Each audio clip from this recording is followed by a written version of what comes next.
ഒരുപാട് ആഗ്രഹിച്ചിട്ടാണ് ഞാൻ ശരിക്കും യൂറോപ്പിൽ എത്തിയിട്ടുള്ളത്.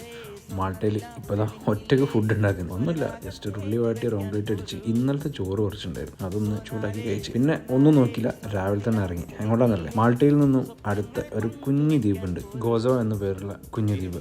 ശരിക്കും മാൾട്ടയിൽ നിന്ന് ഫെറി കയറിയിട്ട് വേണം പോകാൻ. ഞാൻ നിൽക്കുന്ന സ്ഥലത്ത് നിന്ന് ബസ്സിൽ പോകാണ്ട്, ബസ് കയറി വന്ന ഒരു 10 കിലോമീറ്ററേ ഉള്ളൂ. ടോട്ടൽ വളരെ ചെറിയൊരു രാജ്യമാണ് മാൾട്ട, ഒരു കുഞ്ഞു ദ്വീപ്. അപ്പോൾ ഞങ്ങളങ്ങനെ ഫെറീൻ്റെ അടുത്തേക്ക് എത്തി. ഫെറീൻ്റെ അങ്ങോട്ടേക്ക് നടന്നു പോകാൻ എല്ലാവരും ബസ്സിൽ നിന്ന് ഇറങ്ങിയിട്ട് ഓടുകയാണ്, കാരണം വെച്ചിട്ടുണ്ടെങ്കിൽ ഫെറി മിസ്സാകരുത്. ജീവിതത്തിൽ ആദ്യമായിട്ട് ഫെറി കയറുന്ന എല്ലാ എക്സൈറ്റ്മെൻറ്റും എനിക്കുണ്ട് കേട്ടോ. ഈ വണ്ടികളൊക്കെ ഫെറി കയറിയിട്ട് അടുത്ത ഐലൻഡിലേക്ക് പോകാനുള്ളതാണ്. ഈ കാണുന്ന ഗോസോ ചാനൽ ലൈൻ, ഈ ഒരു ഫെറിയിലാണ് നമുക്ക് അടുത്ത ഐലൻഡിലേക്ക് പോകാനുള്ളത്. ഉള്ളിലേക്ക് കയറിയിട്ടുണ്ടെങ്കിൽ നമുക്ക് ടിക്കറ്റ് എടുക്കണം. ശരിക്കും അവിടുന്ന് തിരിച്ചു വരുമ്പോൾ എടുത്താൽ മതി. എന്നാലും സേഫ്റ്റിക്ക് ഞങ്ങൾ ഇപ്പോഴേ എടുത്തു വെച്ചു. ഏകദേശം €4.65 വരുന്നത്. നാട്ടിലെ ഏകദേശം 450-500 രൂപ.